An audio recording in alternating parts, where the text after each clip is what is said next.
Hello everyone, मैं देव कुमारी यादव आप सभी का फिर से स्वागत करती हूं आपके अपने चैनल सीजीजी के यादव में। तो आज हम भारतीय इतिहास से महत्वपूर्ण प्रश्न लेकर आए हैं जो कि एग्ज़ाम में बार बार पूछे गए हैं। ठीक है, तो चलिए पहला प्रश्न की ओर बढ़ते हैं। चाणक्य का अन्य नाम था, तो बताइए चाणक्य का अन्य नाम क्या था? तो इसका सही आंसर हो जाएगा ऑप्शन बी, विष्णुगुण। ठीक है, चलिए अगले प्रश्न की ओर बढ़ते हैं। निम्नांकित में से किसकी तुलना मैकियावेली के प्रिंस से की जाती है? तो इसका सही आंसर हो जाएगा ऑप्शन बी, कौटिल्य का अर्थशास्त्र। ठीक है, चलिए आगे बढ़ते हैं।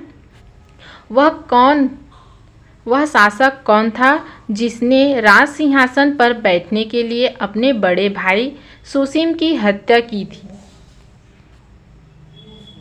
तो इसका सही आंसर हो जाएगा ऑप्शन ए, अशोक। ठीक है, चलिए अगले प्रश्न की ओर बढ़ते हैं। निम्न में सम्राट अशोक की वह पत्नी कौन थी जिसने उसको प्रभावित किया था? तो इसका सही आंसर हो जाएगा ऑप्शन डी, कारुवाकी। चलिए अगले प्रश्न की ओर बढ़ते हैं। अशोक ने अपने सभी अभिलेखों में एकरूपता से किस प्राकृत का प्रयोग किया है? तो इसका सही आंसर हो जाएगा ऑप्शन ए, अर्धमागधी। चलिए अगले प्रश्न की ओर बढ़ते हैं। बिंदुसार ने विद्रोहियों को कुचलने के लिए अशोक को कहाँ भेजा था? तो इसका सही आंसर हो जाएगा ऑप्शन बी, तक्षशिला। ठीक है, चलिए अगले प्रश्न की ओर बढ़ते हैं। निम्नलिखित में से वह व्यक्ति कौन है जिसका नाम देवांगन प्रियदर्शी भी था? जिसको भी पता है कमेंट में लिखकर बताइएगा। ठीक है, तो इसका सही आंसर हो जाएगा ऑप्शन ए, अशोक। चलिए अगले प्रश्न की ओर बढ़ते हैं। निम्नलिखित में से प्राचीनतम राजवंश कौन सा है? तो इसका सही आंसर हो जाएगा ऑप्शन ए, मौर्य। ठीक है, चलिए आगे बढ़ते हैं। कौटिल्य चाणक्य किसका प्रधानमंत्री था? तो इसका सही आंसर हो जाएगा ऑप्शन बी, चंद्रगुप्त मौर्य का। ठीक है, चलिए अगले प्रश्न की ओर बढ़ते हैं। कलिंग विजय के उपरांत अशोक महान ने निम्नलिखित किस धर्म को अंगीकार कर लिया था? तो इसका सही आंसर हो जाएगा ऑप्शन बी, बौद्ध का। ठीक है, चलिए अगले प्रश्न की ओर बढ़ते हैं। चंद्रगुप्त के शासन विस्तार में किसने मुख्य रूप से मदद की थी? तो इसका सही आंसर हो जाएगा ऑप्शन सी, चाणक्य। ठीक है, चलिए अगले प्रश्न की ओर बढ़ते हैं। सांची किस काल व मूर्तिकला का निरूपण करता है? तो इसका सही आंसर हो जाएगा ऑप्शन बी, बौद्ध। ठीक है, चलिए अगले प्रश्न की ओर बढ़ते हैं। प्राचीन भारत का वह प्रसिद्ध शासक जिसने अपने जीवन के अंतिम दिनों में जैन धर्म को अपनाया था?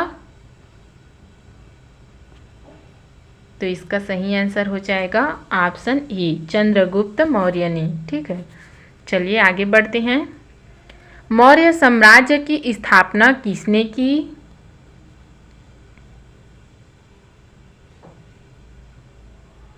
तो इसका सही आंसर हो जाएगा ऑप्शन बी, चंद्रगुप्त मौर्य ने। ठीक है, चलिए अगले प्रश्न की ओर बढ़ते हैं। मौर्य साम्राज्य में प्रचलित मुद्रा का नाम क्या था? तो इसका सही आंसर हो जाएगा ऑप्शन ए, पर्ण। चलिए आगे बढ़ते हैं। निम्नांकित में से कौन मौर्य वंश का शासक नहीं है? तो इसका सही आंसर हो जाएगा ऑप्शन ए, अजातशत्रु। चलिए आगे बढ़ते हैं। निम्नलिखित में से अशोक का उत्तराधिकारी कौन था?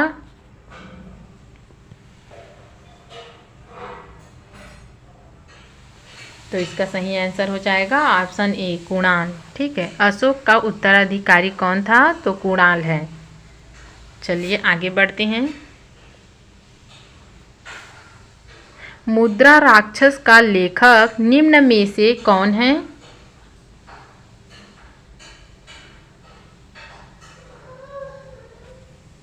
तो इसका सही आंसर हो जाएगा ऑप्शन बी विशाख दत्त। ठीक है, चलिए अगले प्रश्न की ओर बढ़ते हैं। मालवा गुजरात एवं महाराष्ट्र किस शासक ने पहली बार जीते? तो इसका सही आंसर हो जाएगा ऑप्शन डी चंद्रगुप्त मौर्य। ठीक है, चलिए अगले प्रश्न की ओर बढ़ते हैं। किसने सहिष्णुता, उदारता और करुणा के त्रिविधि आधार पर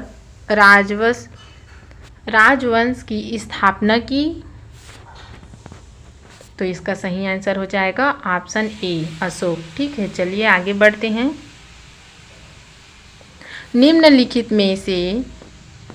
निम्नलिखित किस शहर में अशोक के शिलालेख नहीं हैं? तो इसका सही आंसर हो जाएगा ऑप्शन सी पाटलिपुत्र में। ठीक है, आगे बढ़ते हैं। अर्थशास्त्र का लेखक समकालीन था?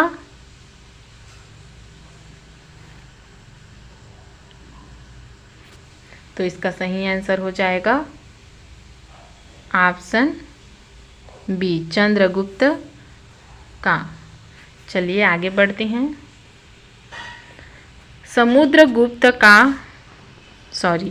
नंद वंश के पश्चात मगध पर किस राजवंश ने शासन किया? तो इसका सही आंसर हो जाएगा ऑप्शन ए मौर्य वंश। चलिए अगले प्रश्न की ओर बढ़ते हैं। मौर्य काल में शिक्षा का सर्वाधिक प्रसिद्ध केंद्र था?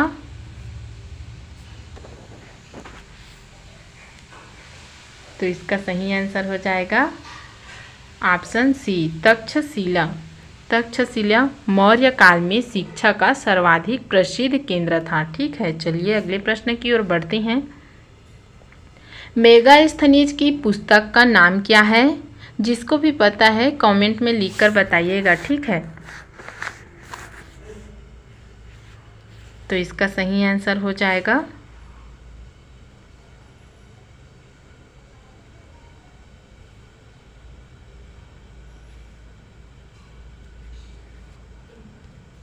Option D indica.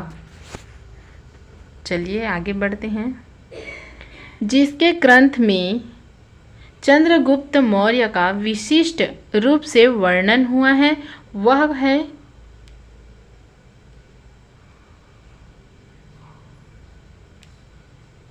तो इसका सही आंसर हो जाएगा ऑप्शन सी विशाख दत्त। चलिए अगले प्रश्न की ओर बढ़ते हैं। वह स्रोत जिसमें पाटलिपुत्र के प्रशासन का वर्णन उपलब्ध है वह है? Option C Indica. ठीक है, चलिए आगे बढ़ते हैं। अशोक के अभिलेखों में प्रयुक्त भाषा है?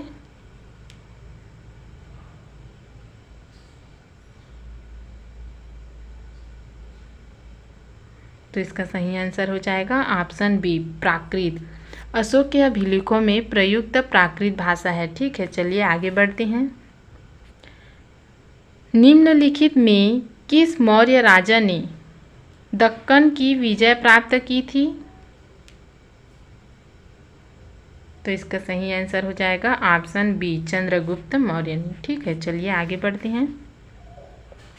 मेगास्थनीज ने भारतीय समाज को कितनी श्रेणियों में विभाजित किया? तो इसका सही आंसर हो जाएगा ऑप्शन डी 7। ठीक है, चलिए अगले प्रश्न की ओर बढ़ते हैं। कौटिल्य के अर्थशास्त्र में किस पहलू पर प्रकाश डाला गया? तो तो इसका सही आंसर हो जाएगा ऑप्शन बी, राजनीतिक नीतियां पर। ठीक है, चलिए अगले प्रश्न की ओर बढ़ते हैं। निम्न में से कौन सा क्षेत्र अशोक के साम्राज्य में सम्मिलित नहीं था? तो इसका सही आंसर हो जाएगा ऑप्शन सी, श्रीलंका। ठीक है, चलिए आगे बढ़ते हैं। पाटलिपुत्र को किस शासक ने सर्वप्रथम अपनी राजधानी बनाई? जिसको भी पता है कमेंट में लिखकर बताइएगा। ठीक है, तो इसका सही आंसर हो जाएगा ऑप्शन ए, चंद्रगुप्त मौर्य। चलिए आगे बढ़ते हैं। इस वीडियो का आखिरी और लास्ट क्वेश्चन देख लेते हैं। पाटलिपुत्र में स्थित चंद्रगुप्त का महल मुख्यतः बना था? तो इसका सही आंसर हो जाएगा ऑप्शन सी, लकड़ी का। ठीक है, चलिए आज के वीडियो में बस इतना ही। अगले वीडियो के साथ जल्द मिलेंगे। जय हिंद। अगर वीडियो अच्छी लगी हो तो लाइक और शेयर कर देना। वंदे मातरम।